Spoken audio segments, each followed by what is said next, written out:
Crime की दुनिया में कुछ केसेस ऐसे होते हैं जो हर बार हमें ये सोचने पर मजबूर कर देते हैं कि ऐसा कैसे हो सकता है, कोई आदमी इतना क्रूअल कैसे हो सकता है। और हर बार जब हम ये सोचते हैं तो उसके बाद एक नया केस आता है जो हमारी उस सोच के ऊपर ठप्पा लगाता है कि नहीं, इससे ज़्यादा भी हो सकता है। और ये इंसान के रूप में घूमने वाले हैवान हमारे बीच में ही रहते हैं और हमारे जैसे ही दिखते हैं, पर इनको पहचान पाना बहुत मुश्किल है। इन सब के बारे में हम बात करेंगे इस वीडियो के अंदर, पर उससे पहले मैं आपको आज ऐसे ही एक केस के बारे में बताने वाला हूं जिसका नाम है तंदूर कांड, जो दिल्ली में हुआ था। जिस इंसान ने, जिस हैवान ने मरने के बाद उसकी बॉडी तक को ना छोड़ा। पर आपको क्या पता है कि इस मुजरिम को मात्र 24 साल बाद जेल से बाहर छोड़ दिया गया था। इतना खूंखार क्राइम करने के बाद भी ये 24 साल बाद जब जेल से बाहर आया तो इसने क्या कहा, इन सब को हम वीडियो के अंदर आगे देखेंगे। बट क्या आपको लगता है कि उसे इस क्राइम के लिए मौत की सजा होनी चाहिए थी?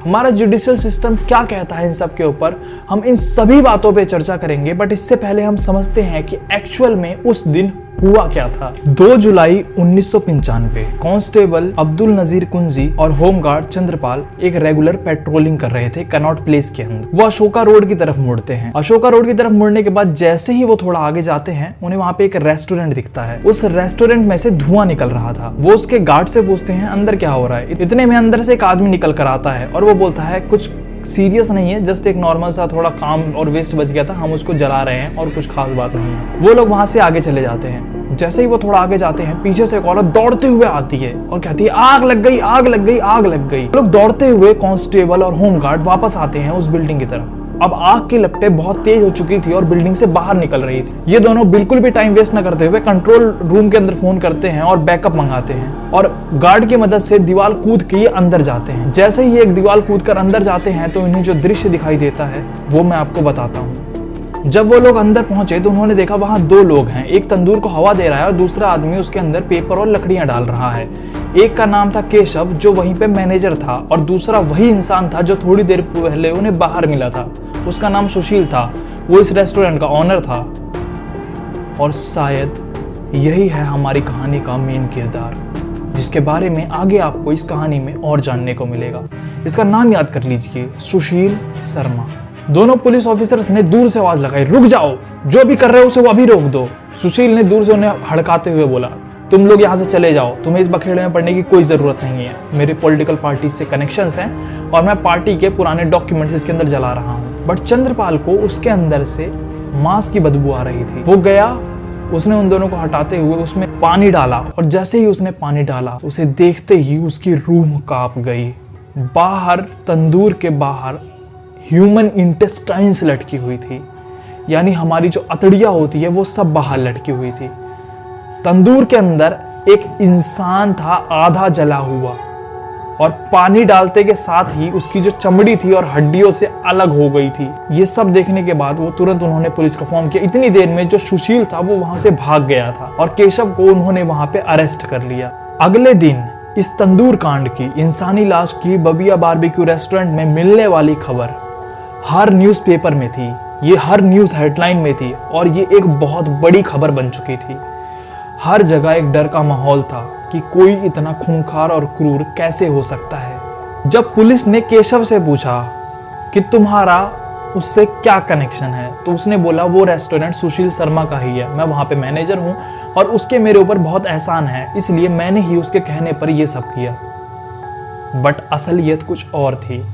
उसी समय पुलिस में एक इंसान की एंट्री होती है। उस इंसान ने अपना नाम मतलूब करीम बताया। उसने बताया ये लाश सुशील शर्मा की पत्नी नैना साहनी की है।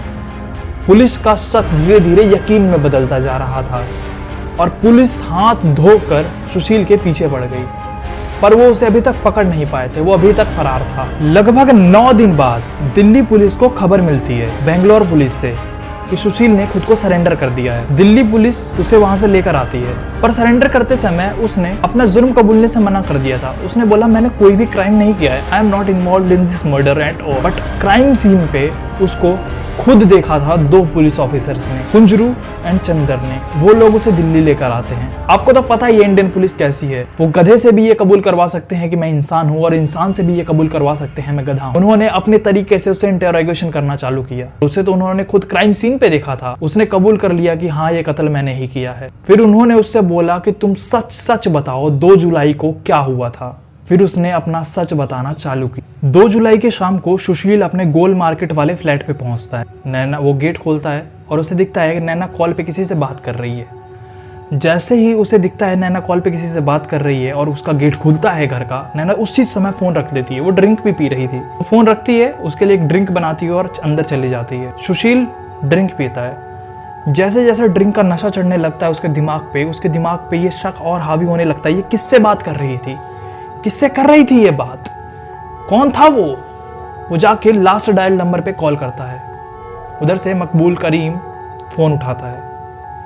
ये वही इंसान है जिसने पुलिस स्टेशन में जाके उसको बताया था कि उसका कत्ल करने वाला उसका पति ही है। सुशील को लगता है कि इसके साथ अफेयर चल रहा था और उसका शक धीरे धीरे यकीन में बदलने लगता है। वो अंदर जाता है, अपनी बीवी पे चिल्लाने लगता है, उससे लड़ाई करता है, लड़ाई करता है और उनकी लड़ाई कुछ ज्यादा ही एग्रेसिव होने लग जाती है। वो तुरंत जाके ड्रॉर से अपनी बंदूक निकालता है और अपनी बीवी को से मार देता है। बंदूक लगते के साथ ही उसको कुछ समझ नहीं आ रहा था। तुरंत खून साफ करता है, सोचता है इस मर्डर से बचने के लिए मैं अपनी बीवी की लाश को अपने ही रेस्टोरेंट में तंदूर में जला दूंगा। बट असल में ये कहानी इतनी सिंपल नहीं है। ये मर्डर सिर्फ अफेयर वाली बात के लिए नहीं था। इसका असली रीजन था सुशील का डोमिनेंट, वॉयलेंट और अब्यूसिव नेचर। दुनिया के लिए तो वो एक सीधा साधा और सिंपल सा शरीफ पॉलिटिशियन था जो हर बार छतरपुर मंदिर जाया करता था। बट असल में उसकी शादी को 2 साल हो चुके थे, पर वो अपनी शादी को पब्लिक और ऑफिशियल नहीं करना चाहता था। वो अपनी बीवी को गोल मार्केट वाले फ्लैट में बंद करके छुपा कर रखता था ताकि लोगों को पता ना चले कि उसकी शादी हो रखी है। बट ऐसा क्यों, इन सब को समझेंगे हम। एक रात नैना कंप्लेंट करती है सुशील से उसके अब्यूसिव नेचर को लेकर। सुशील बहुत ज्यादा गुस्से में आ जाता है। वो गन निकालता है और हवा में मिसफायर कर देता है नैना को डराने के लिए। थोड़े दिन बाद नैना को पता चलता है सुशील का किसी और के साथ अफेयर भी चल रहा है। सब देखकर नैना टूट जाती है। वो अपने आप को संभाल नहीं पाती। वो किसी भी तरह इस रिश्ते से छुटकारा चाहती थी। वो अपने दोस्त से बात करती है, मकबूल करीम से। मकबूल करीम, सुशील और नैना तीनों कॉलेज टाइम से ही दोस्त थे। कॉलेज में नैना और मकबूल एक दूसरे को बहुत पसंद करते थे और एक दूसरे से शादी भी करना चाहते थे। पर मकबूल मुस्लिम था और नैना सिख थी, इसलिए अलग अलग रिलीजन का होने की वजह से इनकी शादी नहीं हो पाई। और मकबूल जो है वो अपने धर्म की औरत से शादी कर लेता है और उसके बाद ये दोनों डिसाइड करते हैं कि हम अच्छे दोस्त रहेंगे। बट जैसा होता है ये अच्छे दोस्त नहीं रह पाते, इनके बीच में दूरियां बढ़ती रहती है।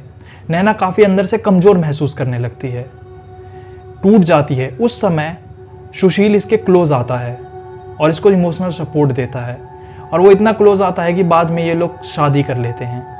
शादी कुछ दिन तो अच्छी चलती है, कुछ हफ्तों तक, पर उसके बाद सुशील अपना असली रंग दिखाना चालू कर देता है। वो नैना के ऊपर बहुत ज़्यादा वॉयलेंट होता था, उसे मारता पीटता था और जब भी वो मारता पीटता था इन सब से तंग आकर उसने इमोशनल सपोर्ट के लिए करीम को फ़ोन करना चालू कर दिया, मतलब करीम को।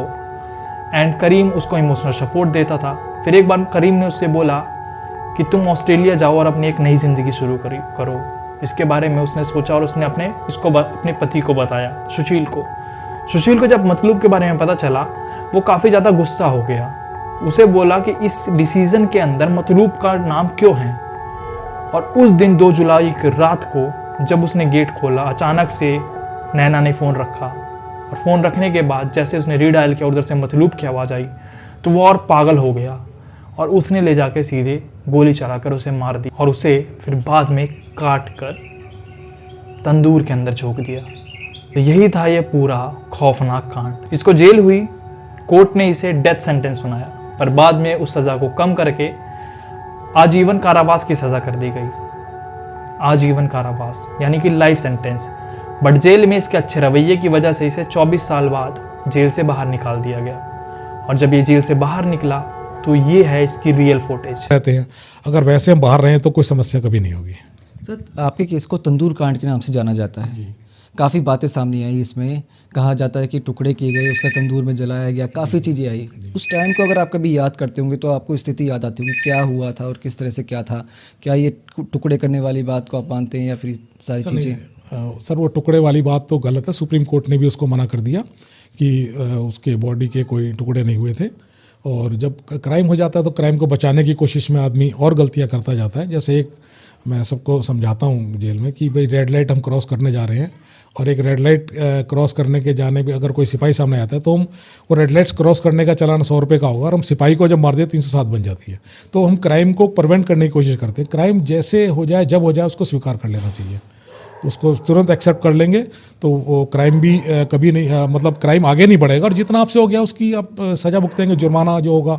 थोड़ा जिक्र करूंगा सर, अगर याद हो, माफ़ी चाहूँगा इस बात के लिए, पर अगर क्या हुआ था उस सर दिन? मैंने आपको बताया कि वो ऑल ड्यू टू पोजेशन में, आप जब आदमी पॉजेसिव होता है किसी भी सिचुएशन में तो वो मेरे जैसी सिचुएशन में आ जाता है। तो वो मेरी जो पॉजेसिवनेस थी वो जेल में जाने के बाद मैंने जो जेल में पसीना मेरा निकला है 24 साल में, उसमें वो सारी चीज़ें निकल के बह गई हैं। अब मेरे सुप्रीम कोर्ट में एक मेरे वकील थे अपना सरदार जसपाल सिंह, उनकी कोटेशन जब मैं 14 साल उनसे जाके मिला, मतलब 2014 में मिला उनसे, तो उन्होंने बहुत अच्छी बात की। उन्होंने कहा, मैंने उनसे मिला, मैंने कहा सर बहुत धन्यवाद आपने मेरे को बाहर निकाला। तो कह रहे हैं Sushil I am 73 now, take my one words advice, don't look back.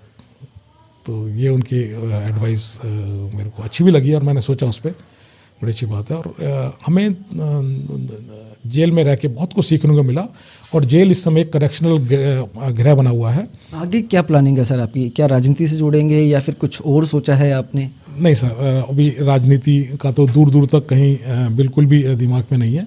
और राजनीति की नहीं, लेकिन सामाजिक में सबसे पहले तो मेरे को रोड रेश पे कुछ चीज़ें मेरे दिमाग में हैं, उसके लिए मैं कुछ काम करूंगा। और एक मैरिजेस के अंदर काउंसलिंग मस्ट करने के लिए भी मैं कुछ काम करूंगा कि मैरिजेस से पहले 3-3 महीने की लड़का लड़की काउंसलिंग होनी चाहिए, जिससे हम मैरिजेस को बचा सकें। जैसी सिचुएशन मैं फंसा हूँ वो तो वर्स्ट सिचुएशन है, उसमें कम से कम कोई और ना फंसे। आपका इसके ऊपर क्या ओपिनियन है? क्या उसने जो किया वो सही था या नैना के साथ गलत हुआ?